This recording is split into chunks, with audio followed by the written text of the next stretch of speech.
Acompáñame un ratito solamente porque, bueno, dice la Biblia en 2 Reyes capítulo 5, hay una historia, que no la voy a leer, pero se la menciono solamente. Hay una historia que tiene que ver con la dedicación del templo, cuando Salomón, después de haber construido el templo para adorar al Señor, hace la dedicación de ese templo, que dice que no se podía ministrar a causa de la nube de la gloria del Señor que inundaba ese lugar. A veces se toma ese, bueno, ahora no en realidad, pero hace unos años se tomaba ese pasaje. Yo que yo siempre le digo que la iglesia tiene modas, ¿no? La iglesia tiene moveres, se dice. Es una palabra que está mal dicha, moveres, pero en la iglesia se usa. Tiene modas. Y entre esas modas de Dios, bueno, de la iglesia, perdón, en una de las modas de la iglesia se hablaba de ese pasaje, se hacía mención a ese pasaje, hablando habrá escuchado esto que yo le voy a nombrar ahora, hablando de la Shekinah. ¿Escuché hablar alguna vez de la Shekinah? En hebreo, literalmente es, bueno, es medio difícil de pronunciar. No es Shekinah, sino es Shekhinah. Shekhinah, que es la manifestación de la gloria de Dios. Y lo que dice ahí Salomón es que a causa de esa Shekhinah no se podía ministrar porque, y a ver, es una cuestión creo que normal, lógica y ética. Si Dios está en medio, se está moviendo, ¿qué miércoles va a andar diciendo usted? ¿Qué puede decir? ¿Qué otra cosa puede decir? Entonces, entre anoche y hoy me están matando, o sea, entre anoche y hoy estoy quedando medio más turuleco de lo que suelo ser. Pero en una cosa me quiero mantener firme en esta idea. Cuando Dios hace lo que tiene que hacer, yo no sé si usted lo puede percibir o no, pero cuando Dios hace lo que tiene que hacer, todo lo demás sobra. Todo lo demás es cuento. También otra moda de la iglesia.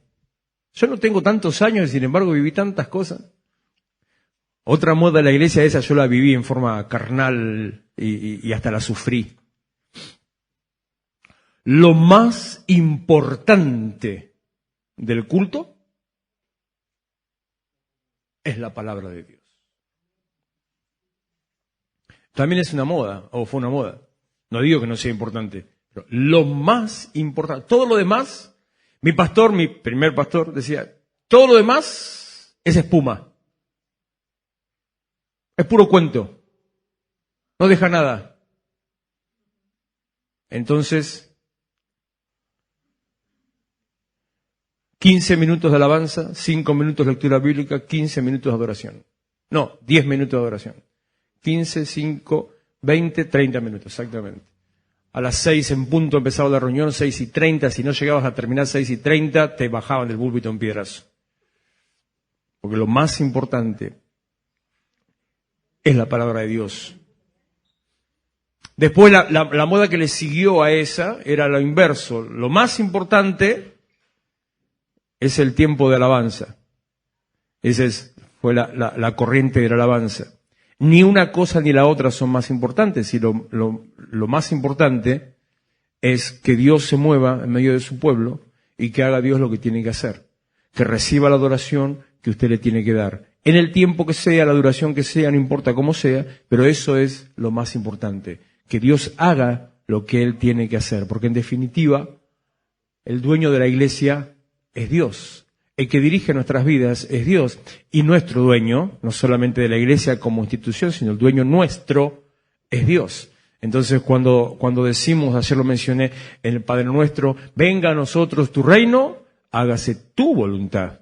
Así en la tierra como en el cielo. Lo que pasa es que nuestra manera, a veces nuestra manera humana y carnal de que se haga la voluntad de Dios es según mi pensamiento. Que se haga la voluntad de Dios como a mí me parece. Y no es así, sino que se haga la voluntad de Dios. No sé con cuál empezar. Gracias.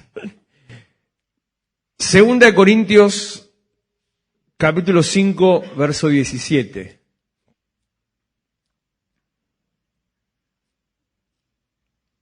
¿Ya está puesto? Si no, lo conozco. Si no, me iba a tirar la pileta, a ver si lo sabía de memoria. De modo que quien está en Cristo, de modo que si alguno está en Cristo, nueva criatura es, las cosas viejas pasaron, y aquí todas son hechas nuevas. Una de las características de la vida cristiana, y a mi entender la más importante de las características de la vida cristiana, no estoy hablando del significado, no estoy hablando que el Evangelio radique en esto, el Evangelio es una buena noticia de salvación. Por lo tanto, el propósito del Evangelio es llevar salvación, y lo más importante del Evangelio es comunicar a la gente que hay una nueva forma de vida y que hay un camino para salir de la condenación del infierno. Eso es Evangelio. Pero como característica de la vida cristiana, yo creo, la más importante precisamente es esta: transformación. Cuando uno llega a Cristo, no puede seguir siendo el que era. Cuando uno llega a Cristo, se convierte automáticamente por una, podríamos decir, simplemente por contacto espiritual, como dice en 2 Corintios capítulo 3, por un contacto espiritual que somos transformados a cada encuentro con el Señor somos transformados. Ese encuentro, ese toque nos va cambiando. Por eso, alguno está en Cristo, es más que yo apelo, no sé, capaz que es un error mío, pero yo apelo siempre a la madurez, yo apelo al discernimiento maduro de la gente, y apelo al discernimiento de cada uno de poder entender las cosas espirituales un poco más profundo de lo que realmente son. Yo creo que siempre, en todos los niveles de nuestra vida, uno tiene que apelar a eso, apuntar a eso, a la madurez, en la vida natural, en el crecimiento. No sé, recuerdo cosas de mi vida, hasta incluso discusiones que he tenido en mis primeros años de matrimonio, porque siempre me opuse, y no me arrepiento, siempre me opuse a que a los hijos se los trate con el por más que sean bebés, que se les hable como tonto porque es la manera en que entienden. Siempre me opuse al tutú, al babau, siempre me opuse a eso, y tuve cada agarrada con mi suegra precisamente por esas cosas. Siempre. Porque precisamente lo que uno tiene que hacer es formar. Entonces, le va guiando al chico cómo es que realmente se dice la cosa. El chico lo diga como le sale, no interesa, eso es otro problema. Va creciendo, va progresando, pero está recibiendo un mensaje correcto y maduro. Lo mismo eso es en lo espiritual. Yo apelo a eso, a un entendimiento maduro de la palabra de Dios, salvo que estuviera dando un discipulado al recién convertido. Entonces, estar en Cristo y apelo a esa madurez no significa recibir a Cristo. Estar en Cristo no significa haber hecho una confesión de fe, no significa estar en la iglesia, no significa, mire, casi que le diría que tampoco significa estar en Cristo haber tomado la decisión personal de seguir a Cristo, aunque tiene mucho que ver con eso. Estar en Cristo es algo mucho más profundo. Porque lo que la Biblia dice, Juan capítulo 16, lo que la Biblia dice, que cuando nosotros, y Juan capítulo 1, cuando nosotros nos presentamos delante del Señor, confesamos a Cristo, creemos en Él, lo recibimos a Él, lo que nos dice, ahí sí Juan 16, es que Él viene a mí. Entonces dice que el Espíritu de Dios habita en mí. Dice más adelante en Efesios, en Filipenses, textos que en este tiempo mucho me han tocado, y que hemos hablado mucho de eso, que nosotros apuntamos a la manifestación de Cristo en mí. Que habite Cristo por la fe en mi corazón, que habite Cristo en mi vida para yo recibir la plenitud. Que me sea revelado Cristo y también que me sea revelado el nombre del Señor. Hablábamos hace un par de semanas sobre eso, para entender, ¿no? Entender un poco quién es Dios. Y de ahí llevamos a esto, que no me muevo de ese punto, en estas semanas que siguen, voy a hacer hincapié en esto, ahí llegamos al punto de la capacidad de gobierno, de entender la capacidad de gobierno. Entender quiénes somos, qué somos, entender qué es lo que Dios espera de nosotros. Y todo tiene que ver con cómo usted fue creado. De qué manera, ya vimos esto, no voy a volver a eso hoy, pero de qué manera, con cuál fue la motivación, la carga, qué le sembró Dios en el corazón. Bueno, entonces yo recibo a Cristo, Cristo en mí, se revela Cristo en mí, se manifiesta Cristo en mí. Pero esto dice otra cosa. No dice Cristo en mí. Dice yo en Cristo. O sea, está hablando de otra cosa distinta. Está hablando de algo que no es lo mismo solamente recibir a Cristo. Si alguno está en Cristo, significa estar metido dentro de Él, significa avanzar en la transformación, significa que todo lo que me rodea sea Cristo, significa un compromiso, eso lo hablé anoche, pero por eso me viene la palabra, pero también tiene que ver un compromiso, una decisión a que mi vida completa sea de Él, le pertenezca a Él. Estar en Cristo significa estar rodeado, y como dije más de una vez, que Cristo no es parte de mi vida, ni siquiera el centro de mi vida, sino que Cristo es mi vida toda. En ese caso, entonces, cuando llegamos, eso es un proceso. Del mismo modo que estoy apelando a la madurez, también entendemos que eso no es automático. Requiere de un proceso.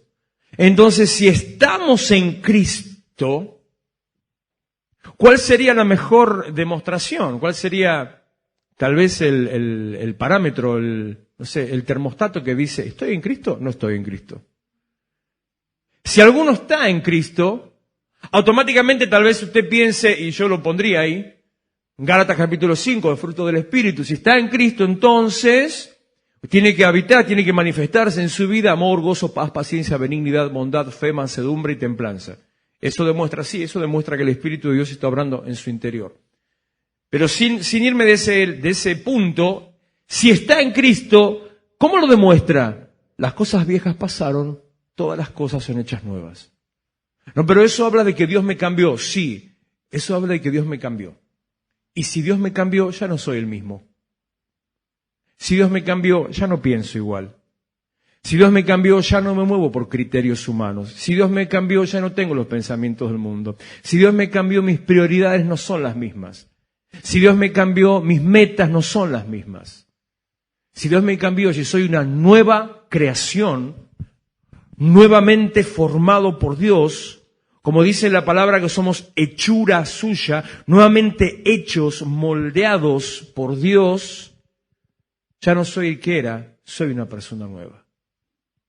Y si soy una persona nueva, me adelanto a algo que voy a decir en unas semanas siguientes, tenemos que aprender a convivir, a experimentar y a manifestar cómo es la vida del reino de Dios, la vida del reino de los cielos. Por ejemplo, Romanos capítulo 14.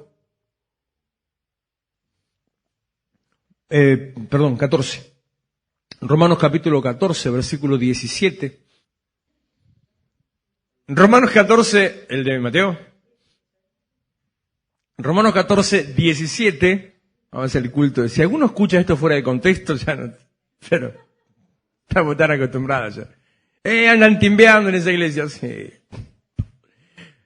Romanos 14, 17 dice, define en cierta manera, a grandes rasgos, define qué es el reino de Dios.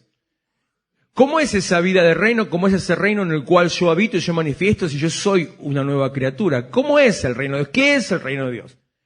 ¿Qué quiere decir que el reino de Dios está aquí? ¿Qué quiere decir que tenemos que manifestar el reino? Ese es un concepto que me está golpeando fuerte en este tiempo. Manifestar el reino, mostrar el reino. ¿Qué significa? Y básicamente, lisamente, así muy, aunque sea por encima, pero a grandes rasgos, el reino de Dios no es comida ni bebida, sino... Y son tres cosas que definen qué es la vida del reino. Que para manifestar la vida del reino, tengo que vivirla yo, experimentarla yo, y por lo tanto entonces mostrarla. No se puede mostrar lo que no se tiene. No se puede mostrar lo que no se vive. No se puede mostrar lo que uno no practica, lo que no experimenta. Y si tiene tanta cancha como para hacerlo igual, sencillamente está actuando. Es un hipócrita, está mintiendo. Eso tampoco es vida de reino, eso es religión. Cuando nosotros recién nos convertimos, qué loco, ¿no? Cuando nos convertimos, me enteré que a mitad de cuadra, en mi casa, había una familia que eran creyentes de siempre. Pero me enteré después que me convertí. O sea que algo no estaba funcionando en esa casa. Claro, porque eran de ese criterio, encima una familia eslava, eran de ese criterio de más aislados, ¿no? De no relacionarse tanto con el resto, de todo lo demás. Encima, no solo religiosamente o espiritualmente, sino culturalmente, los eslavos religiosos son un poquito fanatiquitos en algunas cositas. Usan una palabra, si una vez que escucha que le dicen esta palabra, no lo están felicitando, lo están insultando, pero se le dicen como una cara. Dice, usted es un chorni. Se le dicen así alegremente, chorni. Bueno, chorni significa negro. Chorni significa no rubio.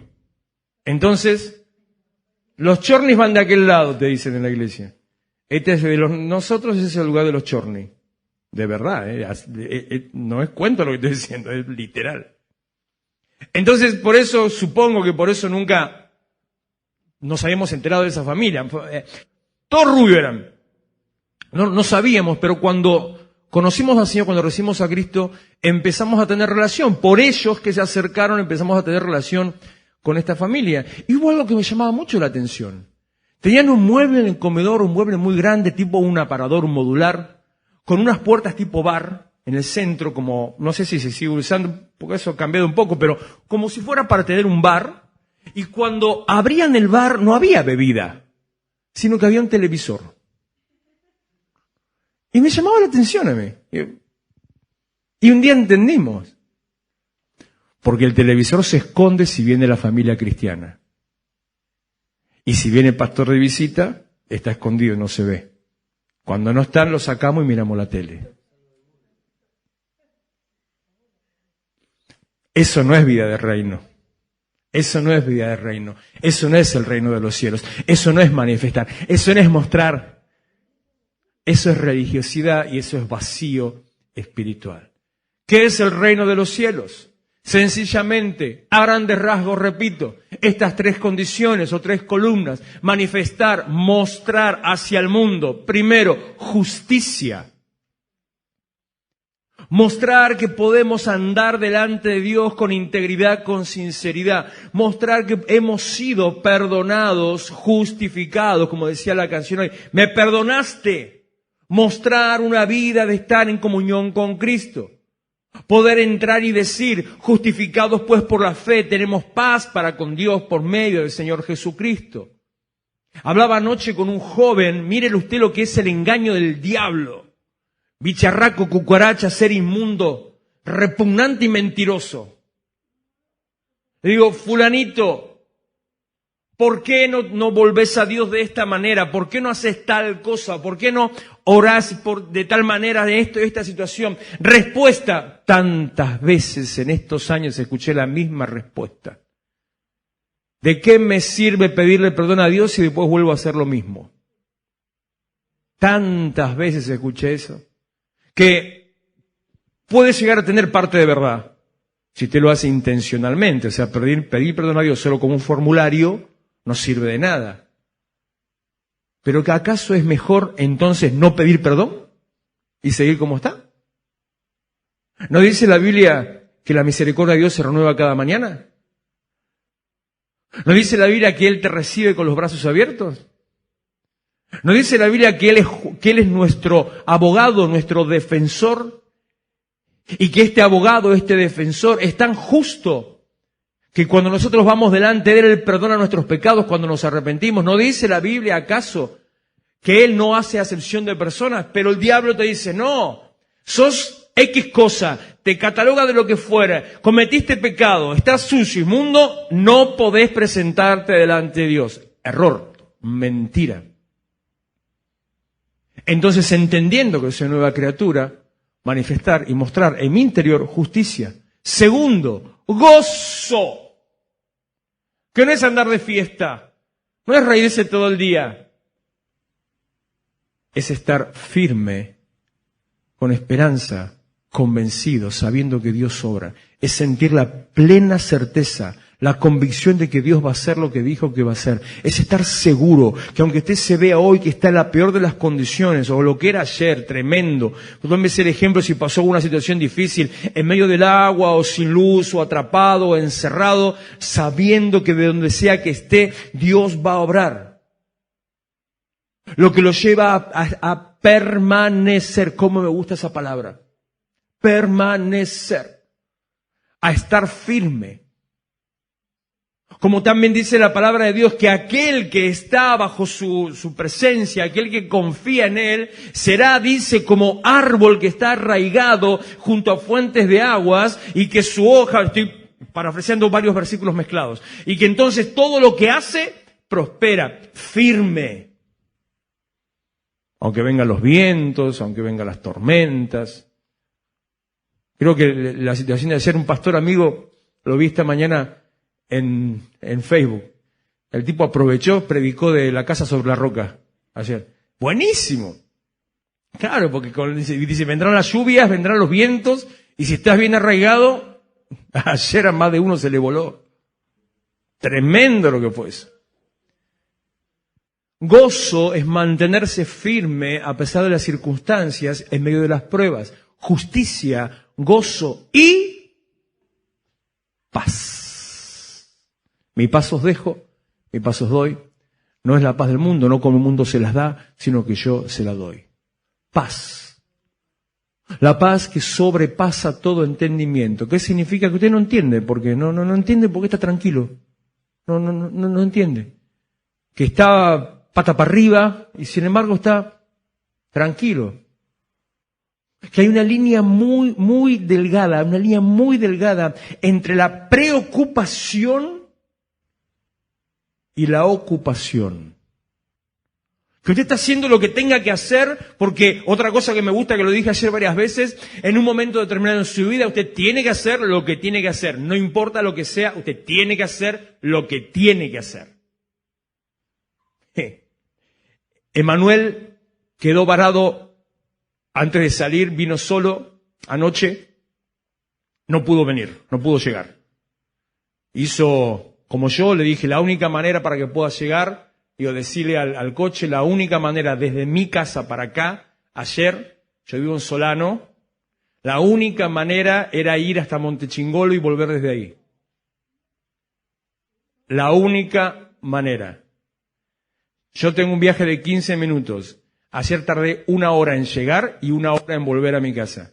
Y de vuelta lo mismo. La única manera, intenté, nada, me tuve que volver. La única manera, desde acá hasta Montechingolo, de Montechingolo hasta mi casa.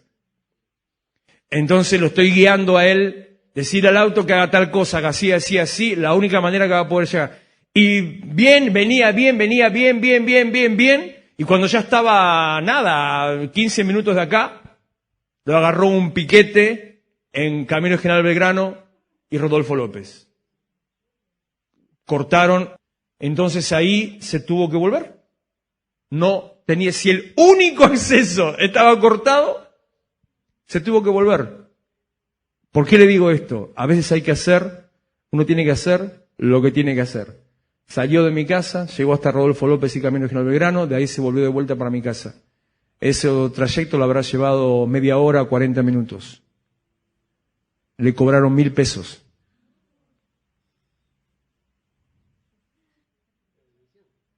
Era obvio.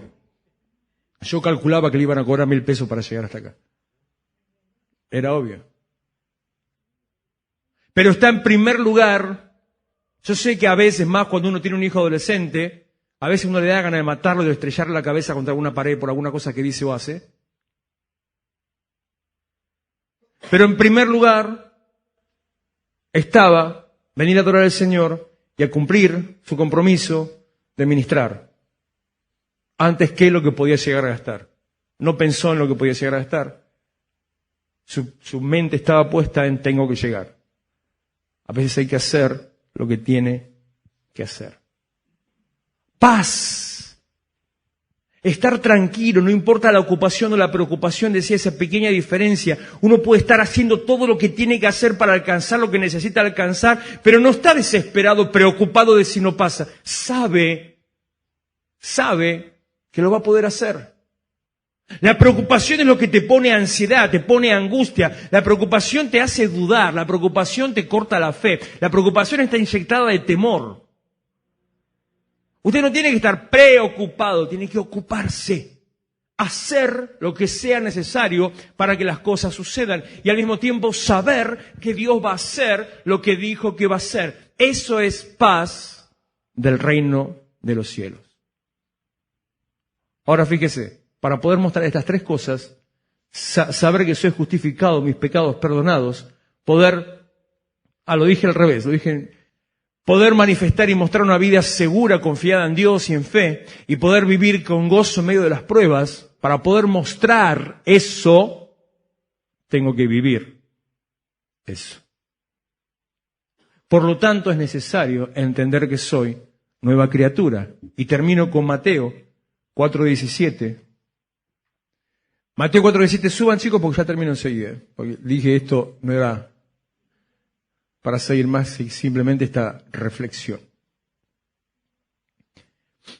Desde entonces comenzó Jesús a predicar y a decir: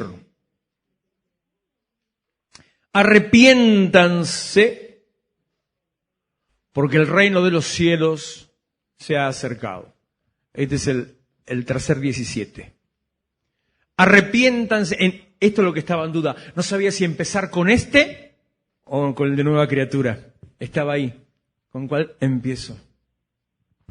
Arrepiéntanse porque el reino de los cielos se ha acercado. La manifestación de Dios, la vida del reino que Dios quiere que vivamos, la experimentación del amor, de justicia, paz y gozo. Poder mostrar a los demás que se puede vivir de otra manera. Poder sentirme yo lleno, pleno, en paz, confiado, estar seguro. Para eso, cuando el reino de Dios se acerca a mí para mostrarlo, señoras y señores, arrepiéntanse. ¿Y qué significa arrepentirse? Lo voy a sacar del pensamiento tradicional y me voy a ir a lo más básico, elemental de esta palabra, que también aplica a nosotros. Cuando yo digo, o uno lee, arrepiéntanse, ¿qué es lo que usted piensa? Tengo que pedir perdón por mis pecados. Punto. Pero hay algo más amplio y fuera de lo espiritual, que es lo que nos enseña este significado. ¿Qué significa la palabra arrepentirse? Sencillamente significa tomar las decisiones que usted tenga que tomar para cambiar las decisiones que tomó. Básicamente es eso. Esto ya no es espiritual. Esto es de cualquier cosa. Arrepentirse significa tomar las decisiones que tenga que tomar para cambiar las decisiones que previamente ya tomó. Por lo tanto, un cambio de pensamiento. Empezar a ver las cosas de otra manera. Empezar a reconocer que tiene que cambiar. Entender que ya cambió. Significa arrepentirse. Ahora sí podría decir como cuando este chico me decía, ¿para qué voy a pedir perdón? No alcanza con confesar. Es necesario arrepentirse. No alcanza con decir, yo lo hice, yo fui. Es necesario entender que lo que uno hizo está mal y entonces de esa manera querer cambiarlo. Vuelvo a lo básico. Cambio de pensamiento. No puedo pensar como pensaba, no puedo vivir como vivía. Si estoy volviendo a pensamientos de antaño, si estoy volviendo a formas, a modos de los que tenía antes, no estoy manifestando el reino, no estoy siendo una nueva criatura, no estoy siendo moldeado por Dios, no estoy siendo una nueva hechura en las manos de Dios, sino que estoy viviendo como vivía antes. Pero para manifestar el reino, vivir el reino y mostrar el reino, tenemos que tener un cambio de pensamiento. Póngase en pie, por favor, y terminamos y nos despedimos. Ay, Señor, gracias por tanta misericordia. Qué bueno que justo en este momento queda bien la manera, el sentir de Pablo cuando escribió Romanos 12. Cuando expone esa carga de su corazón. Así que, hermanos, les ruego por tanta misericordia que Dios tuvo acerca de nosotros, que presenten su cuerpo en sacrificio vivo, santo, agradable a Dios, que es su culto racional. Cambien, me adelanto, cambien su pensamiento. sean transformados por medio de la renovación de su entendimiento, para que entonces comprueben cuál es la buena voluntad de Dios, agradable y perfecta. Te adoramos, Señor, te damos toda la gloria y te damos gracias.